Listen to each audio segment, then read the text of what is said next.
किसानों से जुड़े इस बिल को लेकर एनडीए में फूट पड़ गई है। आपको याद होगा, एनडीए में ये दूसरा बड़ा दल है जो एनडीए से बाहर निकल गया है। इससे पहले शिवसेना एनडीए छोड़कर बीजेपी का साथ छोड़कर बाहर निकल गई थी। वो बीजेपी के लिए एक बड़ा झटका था। और आज इस मुद्दे पर अकाली दल, जो कि बहुत ही भरोसेमंद और बहुत पुराना सहयोगी दल है बीजेपी का, वो भी आज एनडीए से इस पर अलग हो गया बीजेपी से, और उसने बीजेपी का खुलकर विरोध करना शुरू कर दिया। ये बीजेपी के लिए भी एक समस्या वाली बात होगी, लेकिन अब बीजेपी को यह देखना है कि उसे वोट बैंक पर नजर रखनी है या उसे किसानों के बारे में सोचना है। और हमें खुशी है इस बात की कि कोई पार्टी एक ऐसी है जो वोट बैंक को छोड़कर किसानों के भले के लिए काम कर रही है, चाहे इससे नुकसान ही क्यों ना हो जाए, और नुकसान होगा भी जरूर। लेकिन एनडीए में जो फूट पड़ी है, इससे कांग्रेस बहुत खुश है। कांग्रेस को लग रहा है कि इस मुद्दे पर सरकार को अब दबाव में लाया जा सकता है। और राहुल गांधी ने आज सोशल मीडिया पर लिखा है कि किसानों का विश्वास मोदी सरकार से उठ चुका है। इस बारे में कांग्रेस पार्टी के नेता रणदीप सिंह सुरजेवाला का बयान आज आप सबको सुनना चाहिए। प्रधानमंत्री मोदी जी झूठे हैं, किसान विरोधी हैं, खेत मजदूर विरोधी हैं, खेत खलिहान पर आक्रमण बोल रहे हैं। सच्चाई ये है कि खेती खाएं, किसान को सताएं, मजदूर को रुलाएं, पूंजीपतियों को पैसा कमाएं तो नरेंद्र मोदी कहलाएं। मोदी जी, आप मुट्ठी भर पूंजीपतियों के हाथ खेती और किसानी को गिरवी रखना चाहते हैं, ये नामंजूर है। संसद से सड़क तक कांग्रेस पार्टी संघर्ष को लेकर संकल्पबद्ध है।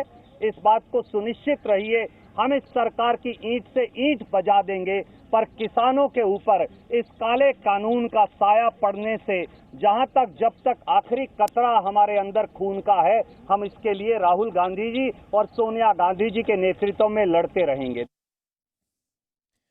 Congress one nation one market यानी एक देश एक बाजार के सिस्टम का विरोध कर रही है। आपको याद होगा, हमारे देश में इससे पहले एक देश एक कानून की मांग भी बहुत पुरानी रही है।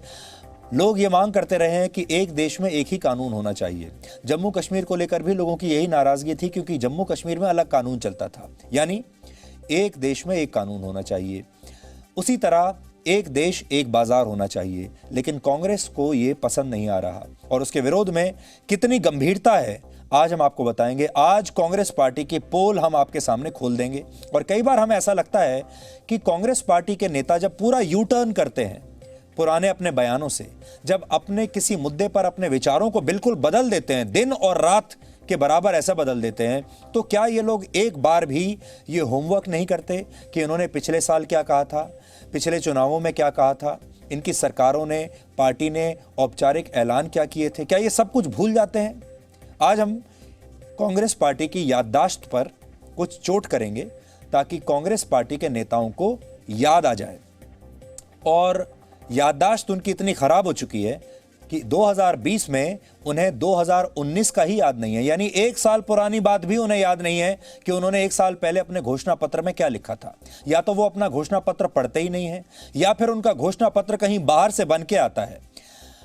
हम आपको कांग्रेस के वर्ष 2019 यानी पिछले साल और 2014 के घोषणा पत्र आज दिखा रहे हैं, जिनमें कांग्रेस ने ऐसे ही कानून का साफ साफ वादा किया था। पहले हम कांग्रेस पार्टी को पिछले साल का घोषणा पत्र दिखाते हैं। एक साल पुरानी बात है सिर्फ।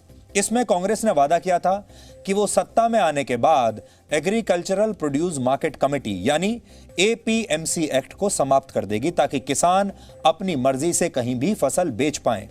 किसानों पर अपनी पैदावार दूसरे राज्यों या दूसरे देशों में सीधे बेचने पर अब कोई रोक नहीं होगी। मेरे शब्द नहीं है, कांग्रेस पार्टी मुझे ना दोष दे, ये कांग्रेस पार्टी के घोषणा पत्र में अपने शब्द हैं। और अगर वो भूल गए हैं तो इसका मतलब दो ही हैं, या तो ये घोषणा पत्र कहीं बाहर से बनकर आया है, उन्होंने आउटसोर्स कर दिया होगा और फिर पढ़ने की जहमत भी नहीं उठाई होगी, या फिर ये लोग अपना ही घोषणा पत्र पढ़ते ही नहीं है। कांग्रेस के घोषणा पत्र में यह भी लिखा है कि वर्ष 1955 का आवश्यक वस्तु अधिनियम अब पुराना हो चुका है, अब उस तरह के नियंत्रण की कोई आवश्यकता नहीं है। इसलिए कांग्रेस नया कानून लाएगी जिसमें सिर्फ युद्ध जैसे हालात में ही आवश्यक वस्तु कानून को लागू किया जाएगा। अब आपको पिछले लोकसभा चुनाव के बारे में बताते हैं। 2014 के लोकसभा चुनाव। 2014 में लोकसभा चुनाव से ठीक पहले कांग्रेस की सरकार ने फलों और सब्जियों को एपीएमसी एक्ट से बाहर करने का ऐलान किया था, ताकि किसान अपनी पैदावार अब जहां चाहे वहां बेच सके। कांग्रेस ने इसे अपनी सरकार वाले राज्यों में लागू भी कर दिया था, यानी जहां जहां उसकी राज्य सरकारें थीं वहां वहां लागू भी कर दिया था। मनमोहन सिंह की सरकार ने कॉन्ट्रैक्ट फार्मिंग पर एक कमेटी बनाई थी, जिसने वर्ष 2013 में अपनी सिफारिशें दी थी।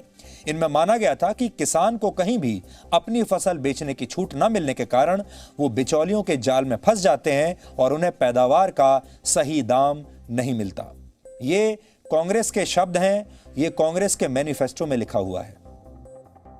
वही कांग्रेस अब इस कानून का विरोध कर रही है, यानी जिस कानून को लागू करने का वादा कर रहे थे 2014 और 2019 के चुनाव में, अब उसी कानून का विरोध कर रहे हैं, क्योंकि अब वो कानून बीजेपी ला रही है।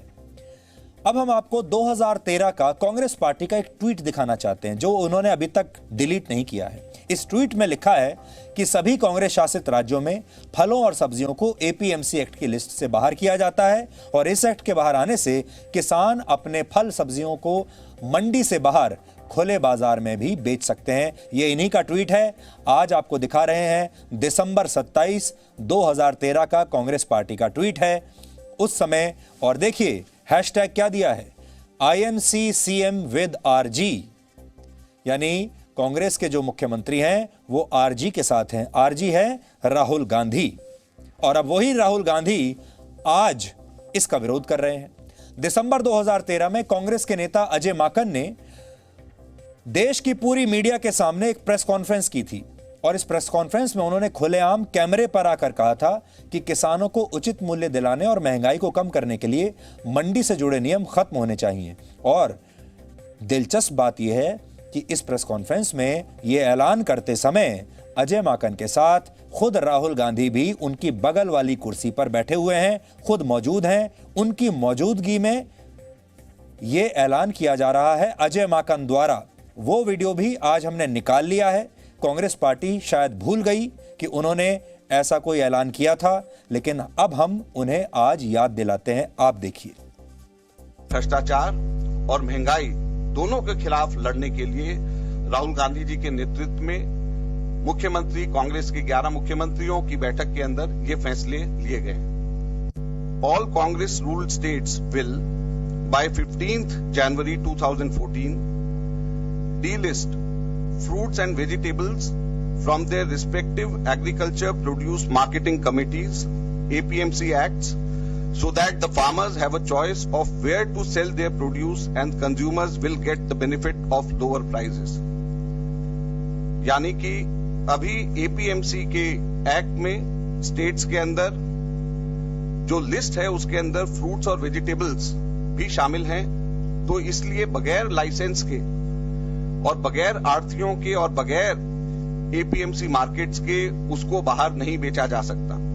तो किसानों को सहूलियत पहुंचाने के लिए और कंज्यूमर्स को भी कम प्राइसेस देने के लिए यह तय किया गया है कि 15 जनवरी से पहले तमाम एग्रीकल्चर प्रोड्यूस मार्केटिंग कमिटीज में से फ्रूट्स और वेजिटेबल्स को लिस्ट में से हटा दिया जाएगा।